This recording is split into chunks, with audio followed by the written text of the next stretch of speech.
Buzzbaits can be an exciting way to fish. Today, Larry travels to a small lake in eastern Arkansas to try one of his favorite lures. In today's lesson, Topwater Action.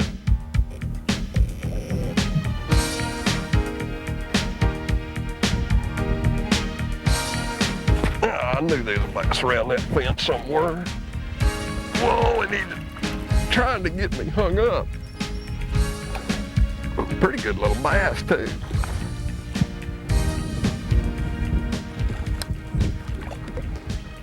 Come here to me. I just had to bring it right down the middle of your little house to get you to bite it, didn't I? Bump it off every post. You know, there's a lot of things about fishing buzzbait. People think it's one of the greatest baits there is to just throw out there and reel in. But there's also a lot of things about a buzzbait that most people don't realize, and that's learning to tune them or finding them that runs left and them that runs right, and running it in under docks and where it bumps up and down the styrofoam, and just like that, when it come in and around every pier, it wants to torque. And if you can get that bait to bump things, a lot of times that'll bring that bass out of that target zone when, if it's just this far away from it, he won't hit it. You got to keep it close. Some buzzbaits tend to run to the left, others to the right.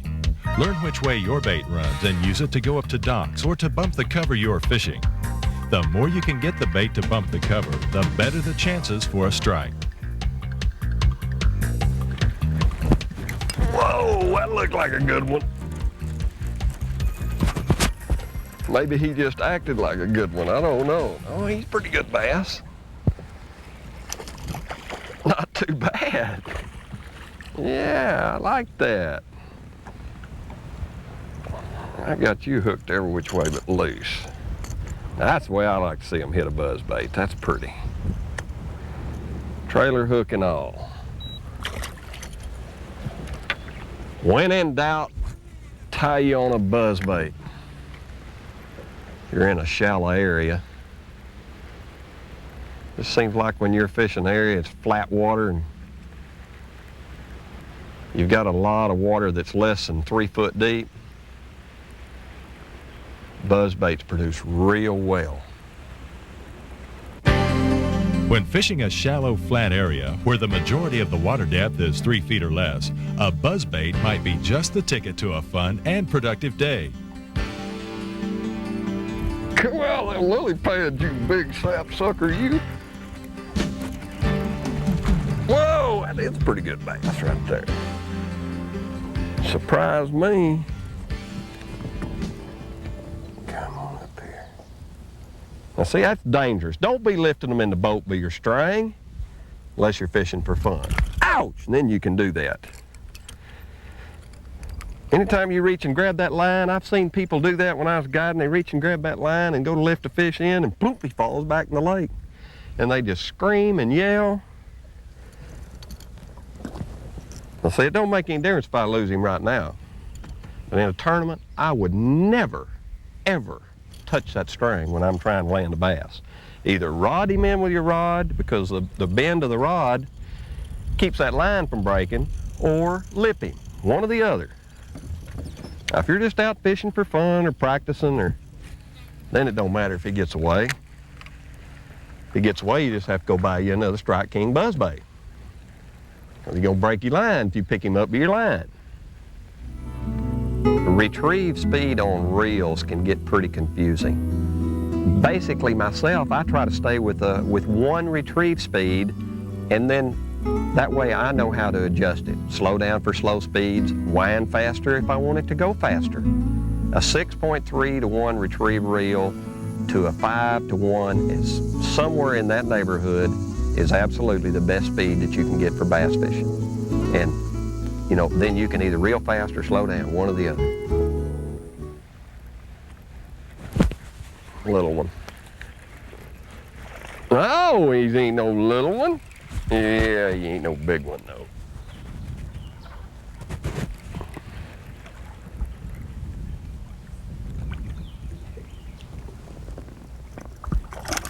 I know, you wanting to jump one more time. There I go again.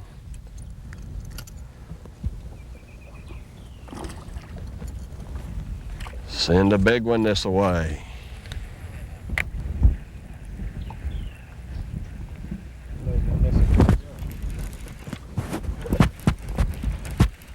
That's a better fish.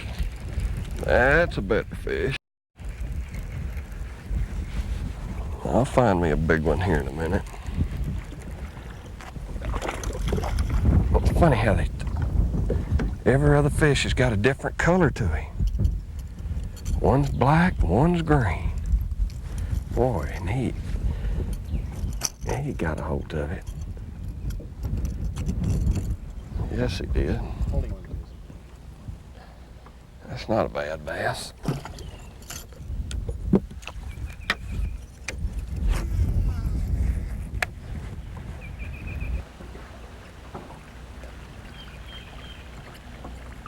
That's one thing about buzz baits. You know, a lot of people really don't consider using a buzz bait much when the wind's blowing. I've seen times on Toledo Bend when, I mean, that's really the only time they would hit a buzz bait good is when it got pretty rough. I mean, not just so rough that it was unreal, but just like this, just a nice little 6 to 8 inch chop, and they'd eat a big buzz bait alive. But on a calm day, they would not touch it. Then you had to throw either a spook or a pop-ar. The stiller the water, the more silent the lure. Remember, the more still the water is, the more silent topwater bait to use. In a small light chop is sometimes when a buzzbait will produce the best. Now I got short string that time. Short string is when one hits you right at the boat. The biggest fish had to just hit me right at the boat.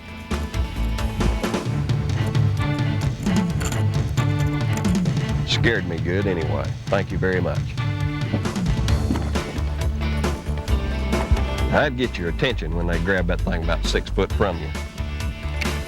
Not paying any attention, it'll really get your attention. You'll probably knock your buddy in the head with your buzzbait when you set the hook. This Nixon note is brought to you by Bomber, runs true right out of the box, and by Riverside Soft Plastics. You know, one of the most aggravating things about fishing crankbaits is when you get your favorite plug hung, then you have to get your plug knocker and untangle it and drop it down there and knock your bait loose, then wind it back up, or you get your hooks all tangled up in it. Get you an anchor rein and put it on your boat. Besides being useful to tie up to docks and anchor, put your plug knocker on it when you crankbait fishing, then you just hook your line in there, drop it down there, and knock your plug loose, pull it back up, and it pulls the rope right back down in the boat, and it's out of your way, and you can get back to fishing. This Nixon note is brought to you by Berkeley Trilene, America's #1 fishing line because it's super strong. You know, a couple of things that I think that's pretty important in grub fishing is the way you rig a grub. You see how that tail makes a bend like that? Then you want to take your grub head, and when you insert it into the grub, go with the bend in the tail. I mean, you want, when you've got him rigged up, you want that tail to bend right up alongside that hook. See how the hook does? You want the grub tail to do the same way. That way he'll fall straight all the time and won't be twisting your line. Now, another thing that I like to do, if the little head has got a small wire hook in it, wire hooks tend to flex. When you set the hook on a fish, if you set on one, a little thin wire hook will fan out. So I'll take a needle nose and I'll take that hook and I'll catch it right in that bend and turn that point down so that it points more back toward the head of the bait. Now, when you set the hook on a fish with it bent that way, it digs in, and you'll get the hook in that fish.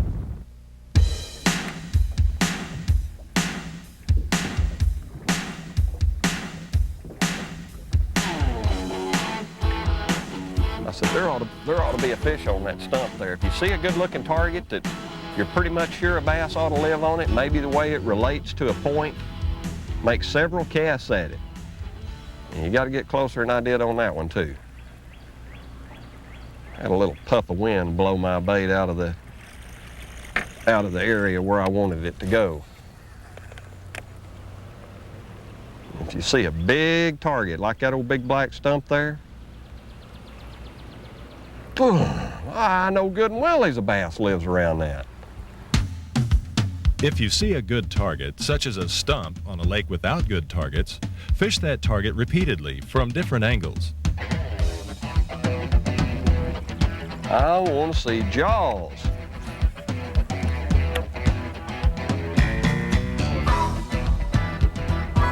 Now, another thing fishermen should remember about spawning and pre-spawn and post-spawn is the majority of your really, really big fish are caught during pre-spawn.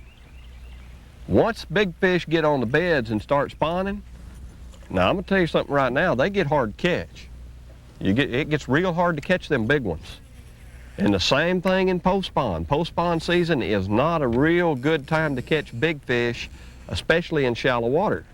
The weight is not there, and not only that, but they're just a little bit more picky, and they don't bite as much. That's a good bass right there, by George. He ain't a big one, but he's a good one. He just took a swipe at it. I don't have him in the mouth. I better not try to lift that one. But the big ones, they don't bite good once they start spawning. Now, once they leave shallow water,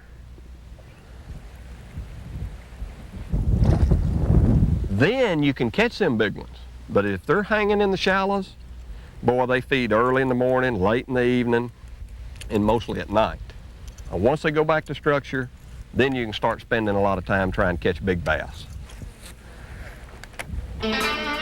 Remember, big fish are definitely harder to catch during the spawn and post-spawn periods than during the pre-spawn period.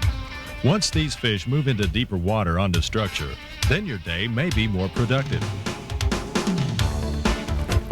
Got out here in a gale and, oh, he's not a, yeah, he is too. He ain't a big one, but he's a good one.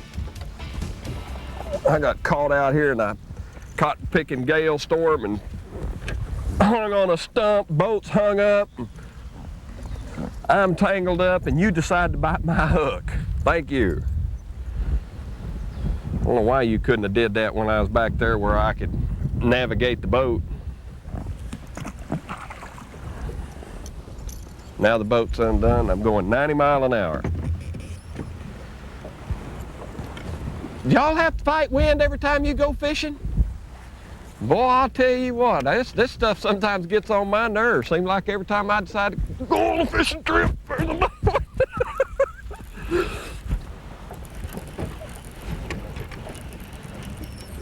I got lily pad, bass, and the whole works, and can't slow this boat down. Come here to me.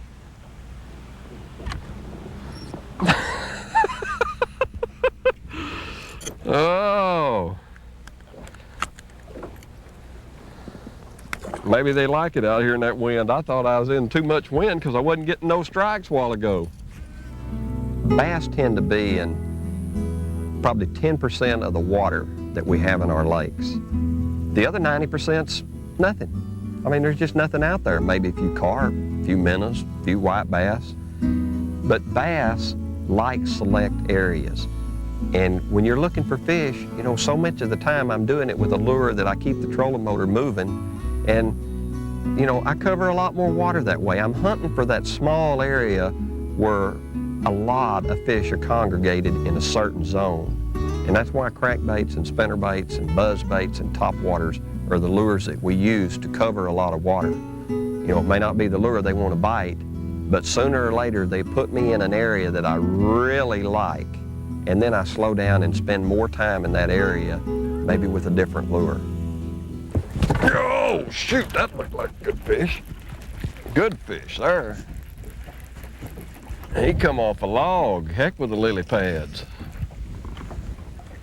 Whoa, don't take my rod out of my hand. Come back out from under my boat.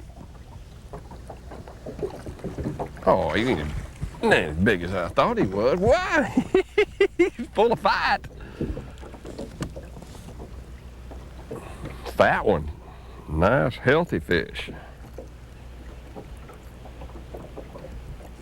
good fish. Got my blade hung under him. Healthy, short, stumpy, and pretty. That's a good one. Ah, thank you. Thank you very much. That might be a good fish. That is a good fish.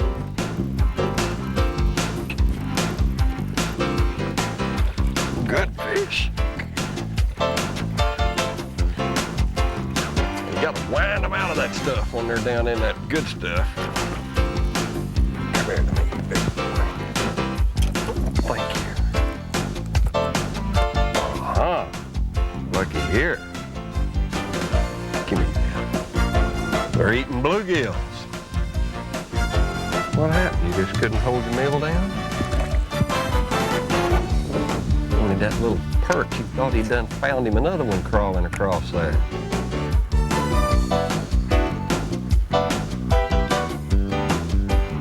I hope you enjoyed today's lesson. Fishing a buzzbait, pads. You know, this is the time of year that really there's not a rhyme or reason a lot of times to a day's fishing. It's a matter of tying on the right lure and covering a lot of water. And that's basically what we done. There wasn't any really pad edges to follow, so we just kind of floated, followed the banks, cast it in, cast it out, and found a few fish in a lot of different areas and a lot of spots. Remember, when the fish are scattered, tie on a moving bait that relates to the time of year you're fishing and cover a lot of ground. Come back and see me again next week, and I'll make you a better bass fisher.